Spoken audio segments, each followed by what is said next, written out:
Voilà, donc je disais qu'avec cette séquence-là, nous avons les tags simples. Si maintenant je veux chercher les tags imbriqués, si j'enlève le slash qui est ici, je vais chercher un tag qui s'ouvre, une chaîne de caractères, qui ne contient pas le signe plus petit, puis un autre tag qui s'ouvre, si j'enlève le slash. Et si j'essaye, j'ai bien un tag qui s'ouvre, une chaîne de caractères et un autre tag qui s'ouvre. Si je continue ma recherche, un tag qui s'ouvre, blablabla, un tag qui s'ouvre. Si je me place à cet endroit-là, et non pas avant le premier tag, et que je fais ma recherche, j'ai un tag qui s'ouvre, blablabla, un autre tag qui s'ouvre. Donc j'en trouve deux qui se suivent, pas plus que deux avec ce système-là. Alors maintenant, si je veux trouver l'imbrication qui est la plus à l'intérieur, il faut que je puisse trouver un tag qui s'ouvre, un petit bout de texte, un tag qui s'ouvre, un petit bout de texte, et finalement un tag qui se ferme. Puis dans les deux zones, les deux derniers tags, j'aurai forcément celui qui s'ouvre et forcément celui qui se ferme. Et avant ceci, j'aurai celui qui s'ouvre avant l'imbrication la plus à l'intérieur. Wow, ça vous paraît clair? Très clair. Hein. Alors on essaye, on va compléter ceci. Donc je rajoute, après le deuxième tag qui s'ouvre, je rajoute une chaîne de caractères que je mets en mémoire, c'est les parenthèses. Je rajoute les crochets pour dire je cherche une série de caractères. Je veux tout sauf le signe plus petit. Je mets l'étoile au cas où cette zone-là serait vide. Et maintenant, je cherche le tag qui va se fermer. Alors, plus petit, plus grand que. Je mets en mémoire le tag. Je cherche une série de caractères qui sera de A jusqu'à Z. Je mets le plus pour dire je veux un tag qui contient réellement quelque chose. Et comme ce tag-là doit être un tag qui se ferme, je rajoute là-devant le slash. Donc j'ai la série de caractères entre le tag qui s'ouvre et le tag qui se ferme. Je cherche le plus petit, le slash et des lettres pour le tag. Je fais un essai de recherche. Et si je me mets au début de mon document, que je recherche, j'ai bien un tag qui s'ouvre, blablabla, un deuxième tag qui s'ouvre, blablabla, et le tag qui se ferme.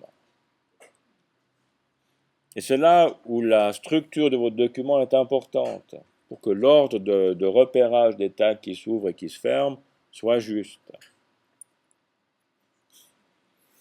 Alors maintenant, pour appliquer des styles de caractères correspondant à cette imbrication, la seule méthode que j'ai trouvée, je ne prétends pas que c'est uniquement celle-là qui soit bonne, mais enfin celle que je préconise, c'est de transformer les tags qui sont imbriqués avec des caractères spéciaux. Et ensuite de traiter le tag le plus grand et petit à petit de traiter ce qui s'imbrique. Donc si je prends cette séquence de caractères, le plus grand tag de cette séquence est celui qui commence avec I et qui finit avec I. Et à l'intérieur, vous avez deux tags imbriqués. Il faut d'abord commencer à appliquer l'italique. Et une fois que l'italique a été appliqué, il faut appliquer le gras. Et une fois que le gras a été appliqué, il faut appliquer les petites majuscules.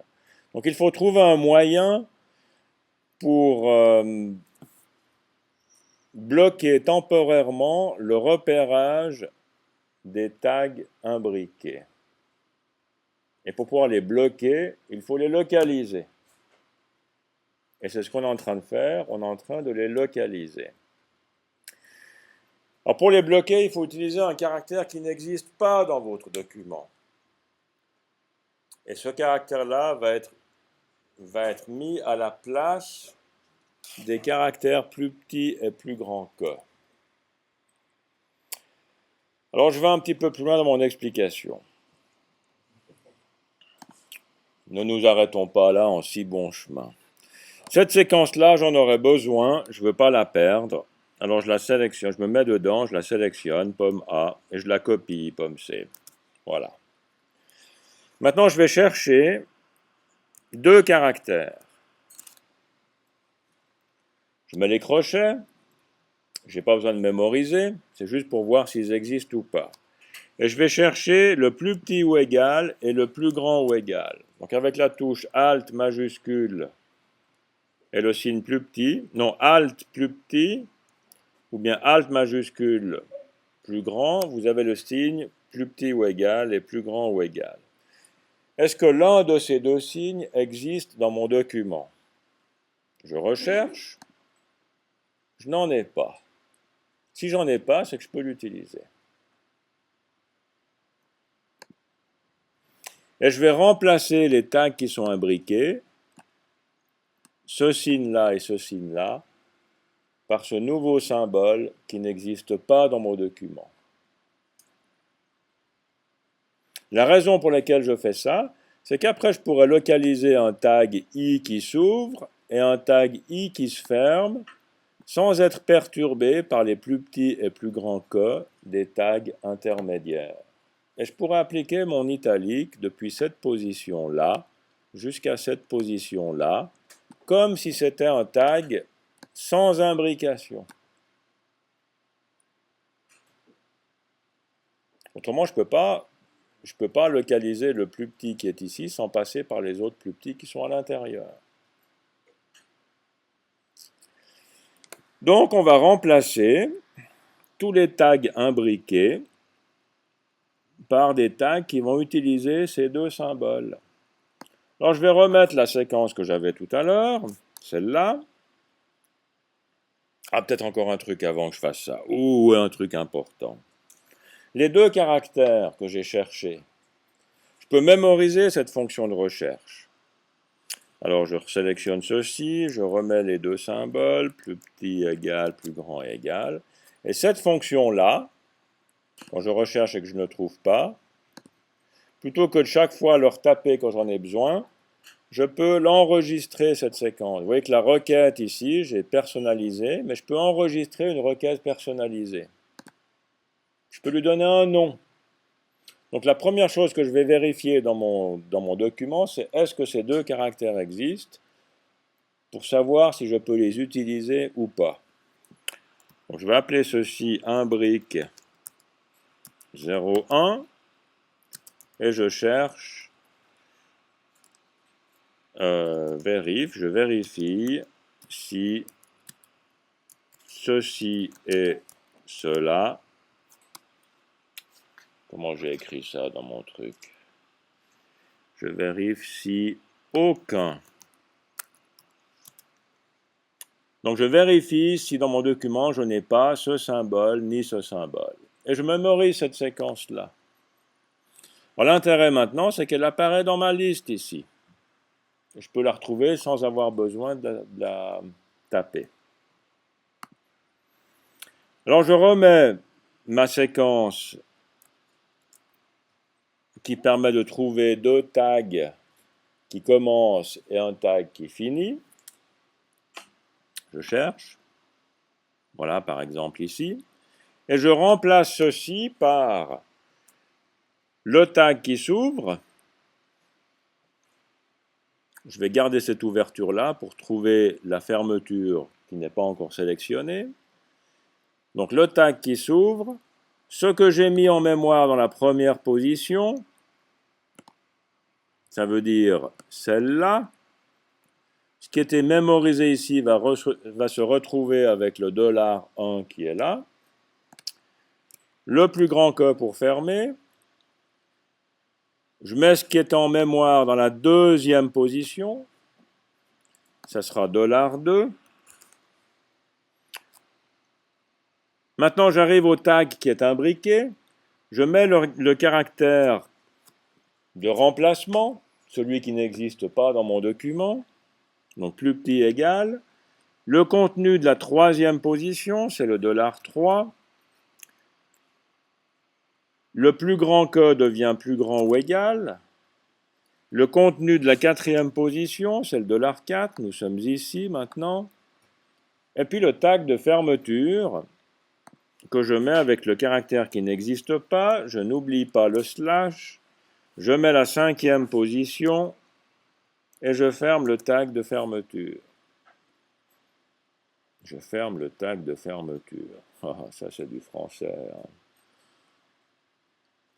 Donc j'ai remplacé l'imbrication par des caractères différents du plus petit et du plus grand.